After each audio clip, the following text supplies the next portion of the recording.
Today to be having this conversation with Jeff Donaker. Jeff is the Chief Operating Officer of Yelp. He joined Yelp in November 2005 and has been COO since the summer of 2006. He's been working in web businesses since 1998, so he's quite a veteran. He's helped grow online communities at eBay, Voter.com, Excite. Boy, that's a blast from the past, too. Indeed. The search engine, Classifieds 2000, and so on. So I'm just really curious. I don't believe in SMX that we have really focused on local in particular. Can you tell us a little bit about, what is Yelp? Why was it started? As something from, say, a general purpose search engine like Excite. Obviously, Yelp is much more focused and specific on certain categories. So just give us some background. Sure. So first off, thanks, Chris, for having me here, and thanks, everybody, for getting up early this morning.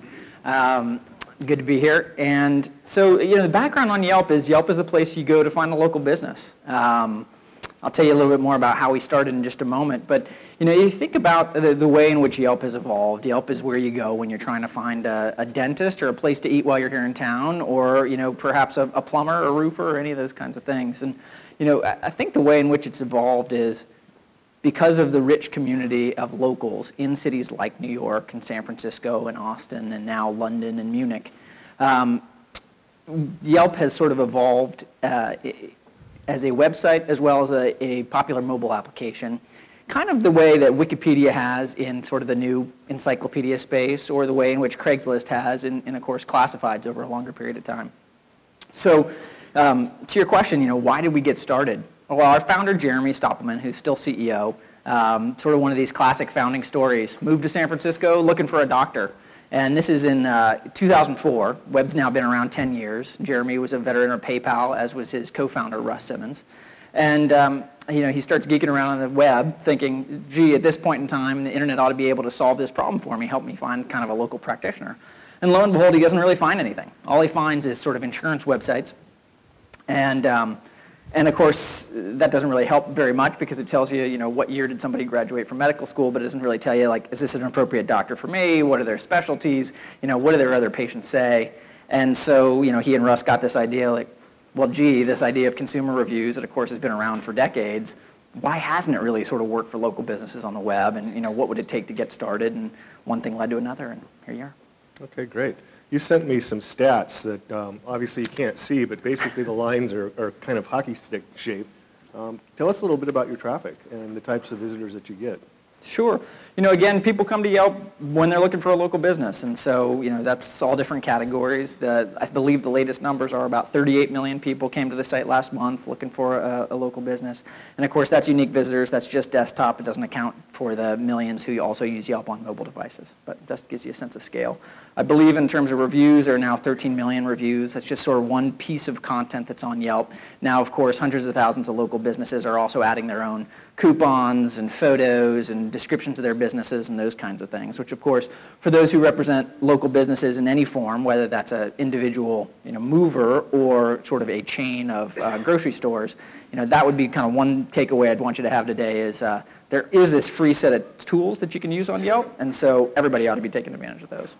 So you mentioned the Wikipedia-like model. Sure. You have the business listings themselves, which I would think are not necessarily Wikipedia-like. You'd want to have accurate information there, yeah. Not subjective. I think Wikipedia also wants to be accurate. Yeah, I guess more of the subjective standpoint. Yeah. And then you have the users who are coming in and doing reviews. It's an interesting hybrid. How does it work? How do you actually manage that to make sure that the user experience is really high quality? Well, we take it really seriously, and we think about quality as being more important than quantity every time, which is why, actually, the time that Yelp started, there already were a number of other models out there that were doing user reviews for local businesses in one form or another, but just didn't seem to be kind of taking off and taking hold the way that they should, or we thought they should. And, the Yelp point of differentiation from the beginning was two things on quality. One, start simple, start with a single city, and so we were San Francisco only for about the first year and a half of our existence. And then we slowly branched out into kind of cities 2, 3, 4, and kind of from there. Whereas I think most of the other services had, very big eyes and said, like, we're going to be national or even global overnight. And that makes it really hard to patrol quality.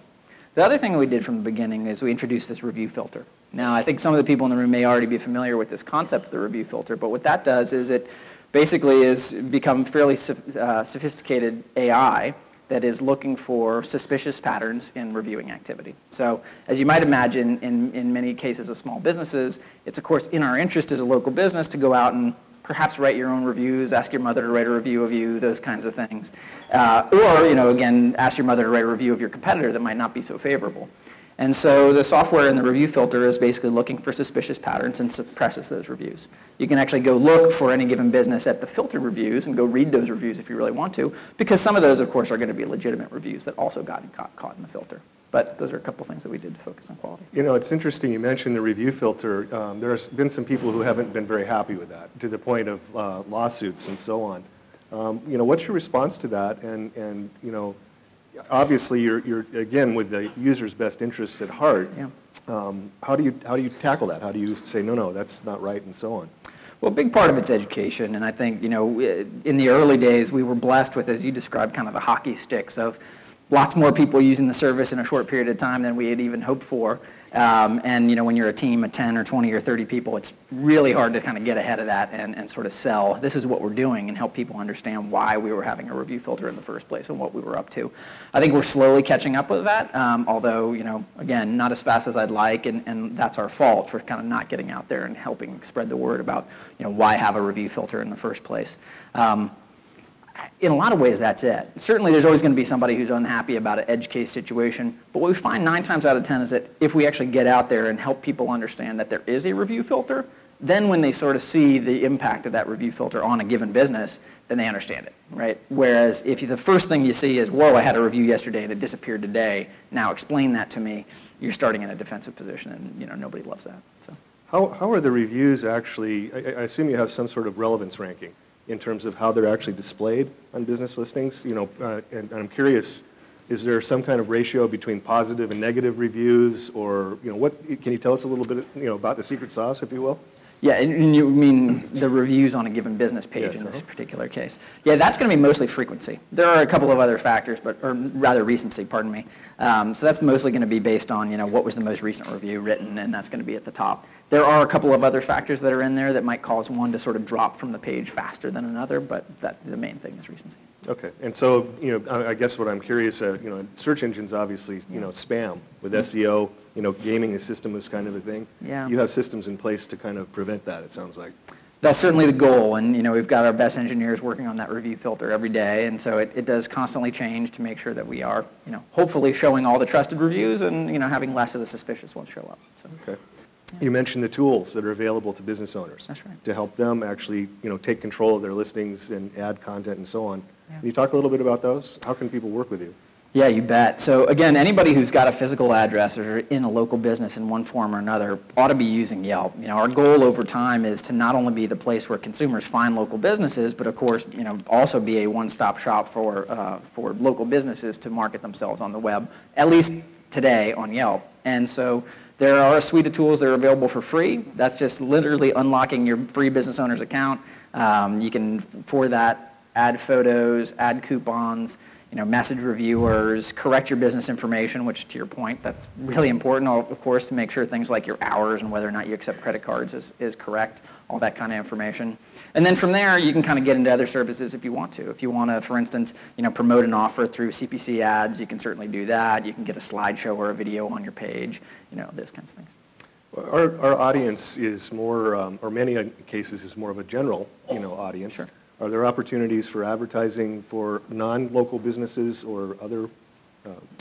Absolutely. Now, in this case, the other thing that, of course, we offer is, one of the best demographics you're going to find on the web, period. So I believe we index highest or second highest among large sites for 100,000 plus annual income. And that's, of course, because, you think about a site like Yelp, it's people who have discretionary income to go spend on local businesses. They tend to be concentrated in the kind of top 25, 30 DMAs in the country. And so we do have a pretty robust display advertising set of products, mostly on the website, but also in email and a couple other channels as well. So. Okay. I'm curious, business owners, I've been on the site, and you encourage business owners to interact with the community. Positive review, negative review, yeah. Regardless. And so, in a larger sense, that's reputation management, yeah. Which is something that, we all deal with. Do you have any sort of general tips on, what's the best way to do reputation management in a credible way so that you're not just coming across as defensive or, sucking up to the customers or, that kind of thing? Yeah, I do, and thanks for asking. I think, gosh, at the end of the day, just like customer service in the real world, right? If you were running a retail business or anything else, part of it is responsiveness and literally, take that opportunity to get in touch with anybody who's written a review about your business or frequented your business, and then be positive. Keep it positive in any situation. And so, and nobody likes to be attacked. I don't like to be attacked. No business owner likes to be attacked. But when you do get that one flaming review or that kind of a situation, just like in the Twitter sphere or anywhere else, you're going to want to keep it positive and say, like, hey, I'm sorry you had a lousy experience. What can I do to rectify that? Right? So how big is the mobile space for Yelp? I know you have the Monocle app and so on. Do you see mobile growing? This was actually one of the topics that we had at the keynote yesterday. The kind of perpetual mobile's here, sort of. So Right. I'm curious, is mobile here for Yelp, and how are you operating in that space? Yeah, it really is. So Yelp, as I mentioned, millions of folks use Yelp mobile applications every month. Our most popular applications are on iPhone, Android, and BlackBerry. We also have a website, and actually a surprising number of people just use Yelp.com through mobile devices as well. And I don't have all the latest stats. I believe the one that comes to mind, though, is that it's roughly 3 million people using the downloaded mobile applications every month, and that's primarily, again, Android, iPhone, and BlackBerry. And that's monthly unique devices. That's not downloads. The download number, of course, would be a bigger number than that. And just to kind of give you a sense of scale, although that's small relative to the 38 million uniques on the desktop, their usage is really, really high. And so in a number of different facets, I believe there's a call made from a Yelp mobile application, or it may just be Yelp for iPhone every 5 seconds to a local business. On weekends, what we see is that desktop traffic dives off a bit as folks are not at their work computers, but the mobile traffic actually goes through the roof. And so on Saturdays, as an example, roughly 50% of all Yelp searches are on mobile devices. So Okay. gives you a sense of scale. So let's talk about Google. Everybody has to talk about Google. I've seen the relationship that Yelp has had described as complicated with Google. I know at one point you actually had a working relationship with them. Yelp listings do quite well in organic search results quite often. What's going on with Google? How do you actually work together as companies, and how would you like to work together? Sure. Well, Google is a 100-pound gorilla in the space, and we have a very friendly relationship with many different individuals throughout the company. We actually, as it turns out, Google, probably as they are for many people in this room, they're our biggest partner and also our biggest potential competitor someday, right? So from a partner perspective, we're big users of all the Google apps. We actually show millions of impressions for Google Maps every month. We use another number of other Google tools kind of throughout the service. So that's all really positive. We buy Google Ads from time to time, all kinds of things like that. We use the Google Ad Manager for our display products. I guess to the question of over time, will Google also be a competitor, and what have our concerns been there? Look, here's the thing, is that given their front door traffic that so many people now come to Google to begin a local search experience, we actually see a huge number of people just go into Google, and one of our top sources of traffic is people who go to Google for Yelp on Google, right? Not Yelp something, just Yelp. So that gives you a sense, and I'm sure I'm not telling anybody here anything new, but to the extent that Google was to want to squeeze us out, right, that certainly would complicate life a bit. We haven't seen anything like that to this point. Now, there was reporting toward the end of last year that Google was actually interested in buying Yelp, and it looked like that didn't actually happen. Is that something that you're looking at, or are you looking at potentially an IPO? Do you have anything like that on the horizon?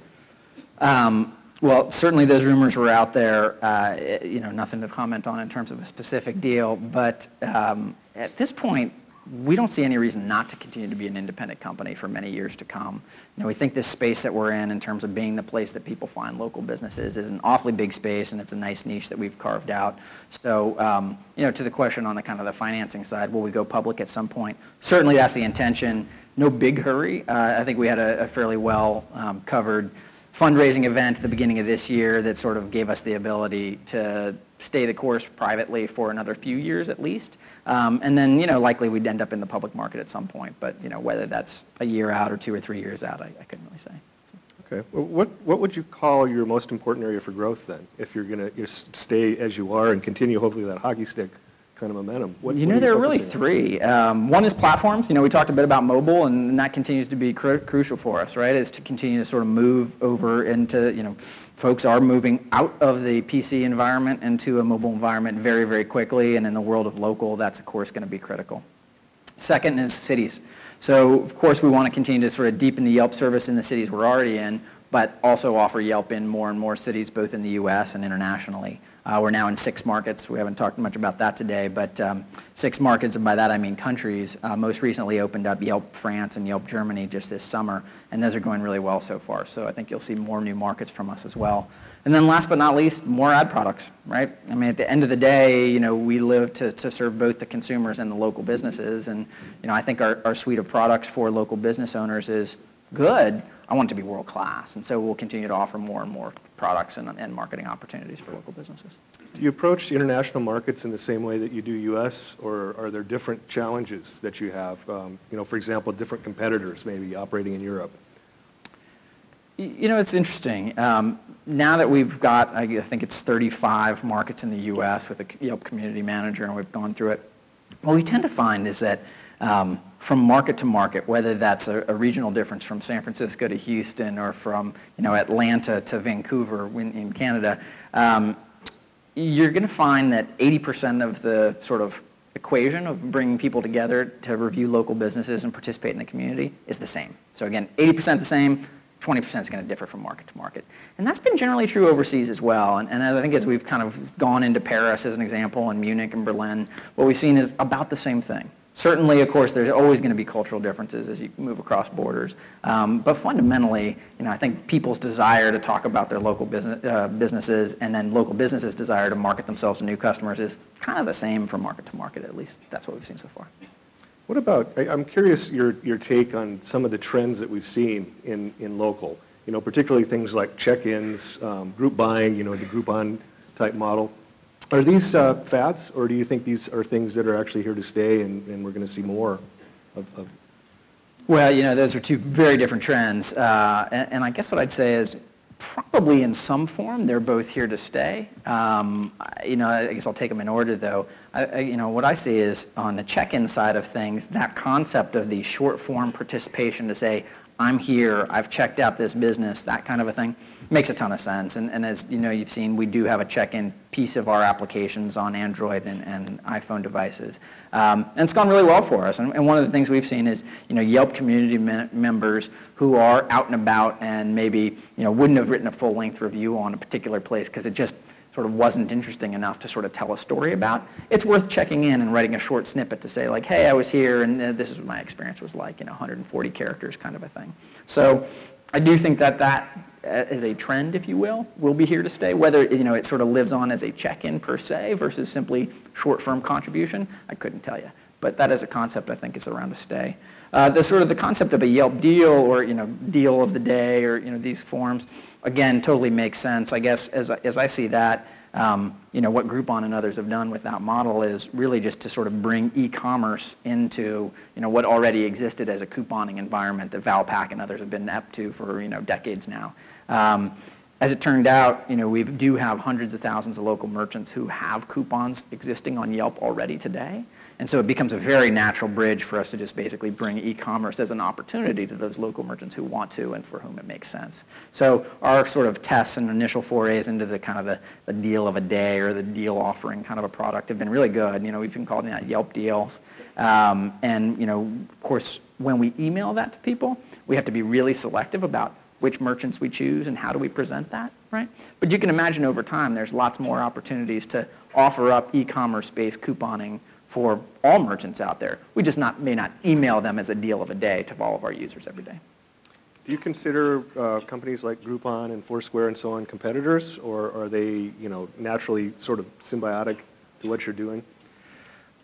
I think it's a little of both, and that's kind of the nifty thing about the world that we live in local marketing and local advertising is that, when we're asked kind of who do we compete with, it's everybody and nobody. Do we compete with Google? Sure, but we also are symbiotic with them. I think same's true for a Foursquare or a Groupon as well. I don't see us becoming them or them becoming us, kind of in the full sense of the word. But certainly, in the case of a Groupon as an example, do we sometimes compete for the same merchants or the same users? Sure, but that doesn't mean that sort of we're full-on competitors.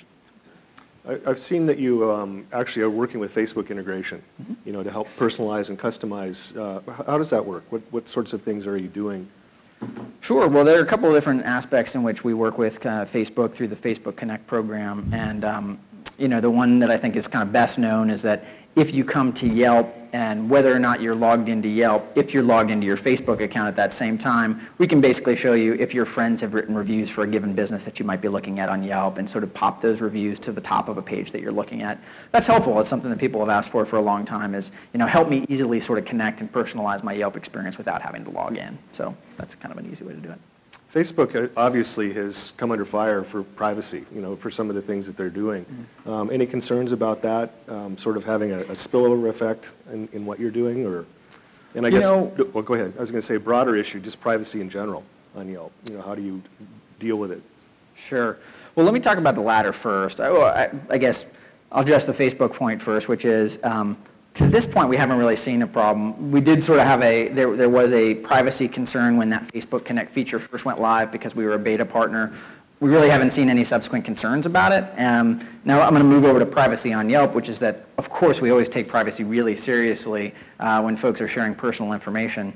The good news about Yelp, though, is because it is a sharing platform, the vast preponderance of people who choose to share their information on Yelp are doing it deliberately in a public manner, just as you would with sort of a Twitter account, right? So if you're sort of saying, hey, I'm out here, this is who I am, and this is what I'm writing about, you're kind of doing that by choice. You're not trying to keep it private, which I think might be a little bit of a separate issue from Facebook, where there's that concept of kind of more of a smaller group, right, intimate setting. I'm curious, too, in the mobile sense, you said you're having really good growth with mobile. In terms of user behavior, with that mobile device, it's not exactly conducive to sitting down and typing long reviews. Do you see different types of ways that people interact on the different platforms? We do. And just to kind of give you a sense of it, when you talk about contributions, our number one form of contribution on the desktop, of course, is the review, where people are sitting down and writing, multi-thousand character reviews describing kind of a day at the office, if you will. And that is different on a mobile device. What we see on mobile is, at this point, you can draft a review, but then you go back to the desktop to sort of approve it and spell check it and that kind of a thing before you post it up. And so we're seeing a lot of drafted reviews. They tend to be short form. This is the way I use it as an example. And then I'll go back to the desktop and clean it up and kind of go from there. The other thing we see on mobile an awful lot of is uploading of photos. Right? And so it's really convenient, as an example. I happen to carry an iPhone, but it's really convenient to say, hey, I'm here at this place. There's no photo yet of this place on Yelp, and it's as simple as a click of the button and an upload. And so thousands of people are uploading photos from the Yelp mobile apps every day. So. What do you have in terms of future plans? How are you going to continue to grow and add new, interesting kind of products and services and so on? I appreciate that softball. I think, that's the challenge, right, is to make sure that we keep the train on tracks and don't get in our own way.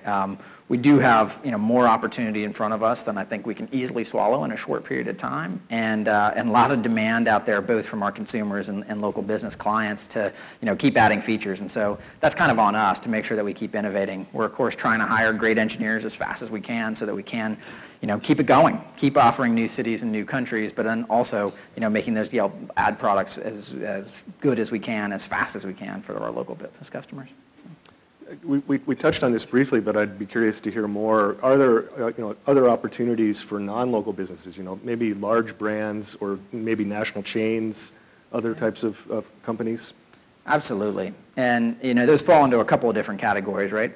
One is sort of when you think about a national brand that has a local footprint.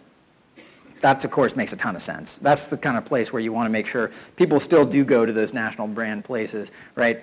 You're going to look up Walmart on your phone before you go, and you're going to use Yelp if you're already a Yelp user, even if you're not necessarily looking for reviews at that point, right? You just want to understand, hey, where is this place? What is it? What are its open hours? All those kinds of things.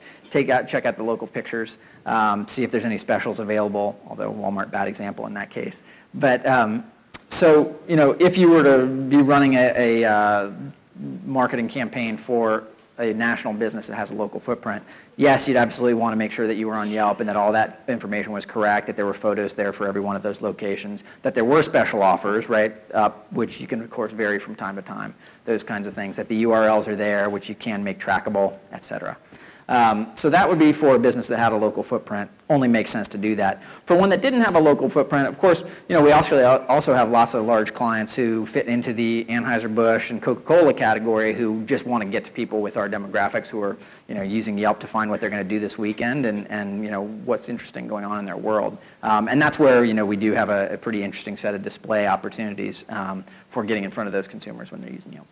And how would our audience find these opportunities? In your website, you have links to advertising and so on? Or? We do. I mean, the other thing you can do is certainly email any one of us. You can email me, Jeff at Yelp, Jeff with a G. I guess not up there, but Geoff. If you have any ideas or you have clients who want to get to the right person, I believe we also have some appropriate email aliases such as ads at Yelp, and then there are links to the press kit and whatnot on the homepage too.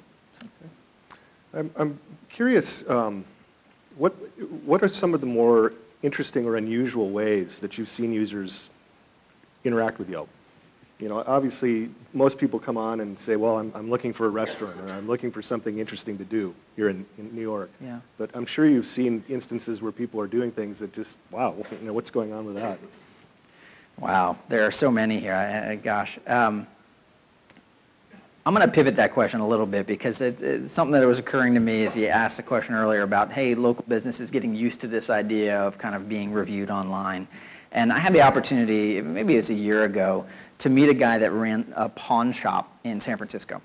And he was the son-in-law of the man who had opened the business. And he now runs the pawn shop. And he talked about how Yelp as an example, but kind of this world of social media had changed the way he did business. And he basically sort of took us through the story of like, okay, my father-in-law and I have been basically running this business for something like 40 years. And historically in the pawn business, what he described was a business wherein really 9 out of 10 customers they didn't make any money on. And it was all about getting that person who was going to sell them something really big, right, or buy something really big, and that's where they focused all their attention. And so, frankly, he described the world, and he used some kind of blue language to say, they would be pretty rude to people who would come in, and they'd be down on their luck, and they'd be just trying to get $50 for a watch, that kind of a thing. And he'd say, we just saw those people as transactions, get them in, get them out, and we weren't really interested in them. What they came to realize over time, of course, as sort of this world of social media started to emerge, was that every one of those other 9 clients who maybe was only a $50 transaction rather than a $5,000 transaction was a potential future customer and a potential marketer for them. And so, he described how they literally turned their business upside down.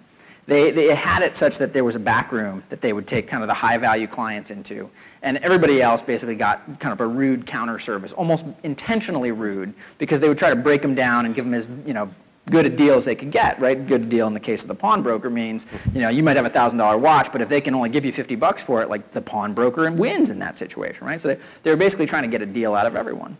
Well, what they found, of course, was that a lot of those people who maybe got ripped off for their watch would go on to the Yelps of the world and write about that experience. And they'd, potentially write a really negative review in that case about like, wow, I got treated really badly, and this was a tough time in my life, and, that kind of a thing. What they realize is that, wow, with a little more humanity, by potentially opening up the shop a bit, inviting everybody back into the sort of, quote, VIP room and giving everybody the VIP treatment, they can actually take all those people and turn them into marketers for them, right? And obviously not everyone, but many of those people who, you're having a tough time, you're down on your luck, and you have to actually pawn off your watch in that situation. That's a time that's like, wow, you've captured somebody at an emotional moment in their lives. And if you can be really gentle with them and really nice with them and help them through that situation, that's somebody who's actually going to go out and tell the world about you, like what a good experience they just had at this tough time in their life. And that, in fact, happened to them. So this particular pawnbroker described how, they turned their shop upside down. They got rid of the VIP room and literally, brought a sort of a couch-type environment out front. And so they would almost bring everybody in as almost a living room. And, of course, their reviews on Yelp, went from just a few that were mostly negative to many that became increasingly positive over time as they started to treat their customers really better. And so I know that was a bit of a long story. Thanks for bearing with me. But for me, that was, as a guy working on this business for 5 years, kind of like an moment where you're kind of like, well, that's what it's all about, right? Is trying to actually improve people's lives by this local business won, and they're now making more money because of it. But also, they're treating their customers with respect, and they're kind of bringing their customers into the fold and treating them the way they should be treated in the first place. So. How do different people use Yelp? I mean, I know I go in and I look for reviews. I love that. I don't tend to interact too much with community, but I know you have community. How active is that? And how do people actually, I mean, do you have like Yelp meetups at different places or that kind of thing? We do. In all of the now, I believe it's 45 cities. I know I said 35 earlier. That was U.S. only. So it's 45 cities that have a Yelp community manager. We do have Yelp local events, and so that community manager, who's sort of a Yelp ambassador, writes a weekly newsletter and is in touch with the members who write reviews on Yelp, among other things, does organize meetups and Yelp events, we call them, where they get together and get to know one another. And what we find is that that brings kind of the level of authenticity as well as the level of the quality of the content up for everybody, because once we've met face to face, right, I want to make sure that everything I'm writing is kind of that much better now that I kind of know the other people who I'm writing for. Interesting.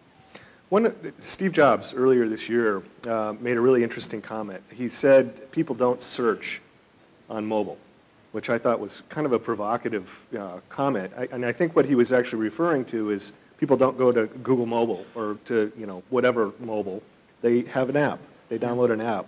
And technically, I think he was also saying the apps aren't really search apps, but in fact they are. What's your thought on that? Do when people have apps, does it change their behavior? Is it search? Is it not search? Is it something new or a hybrid or? Well, it is a little different, and whether you call it search or not, I guess isn't necessarily the point. It's more that the user behavior is a bit different when you're on a mobile device, and I think we all know that from our own experience, right? It's just harder to kind of go through that experience of trying to do a long form search and wait for a longer connection and that kind of a thing. And on the flip side, you have the benefit of GPS and a compass and some other things like that potentially on a smartphone that can get you to an answer much quicker, right? So, if my Yelp application, for instance, knows that most recently I've searched for burrito and also knows where I am at the moment, I can, with a BU, get to a search of what's the quickest, most highly reviewed burrito place, within a couple of blocks of me, right? And get that answer without sort of the same sort of a longer form text based search that I might have, on a web search page. So, yes, there's different user behavior, and I think it's going to be, less text focused than, our typical desktop behavior. Yesterday at the keynote too, we had a couple of interesting comments from panelists who said that they really believe that voice is going to be the next kind of way that we interact with devices rather than text. Do you see that happening as well? I think it could very well be, and I know some of that voice recognition software is getting a whole lot better than it ever was before, and so certainly, as you might imagine, that's something that we're looking at too, and we'd like to have it as soon as the quality is good enough to make sure that we're going to get it right more often than we're going to get it wrong, so that will be coming in the future. Okay.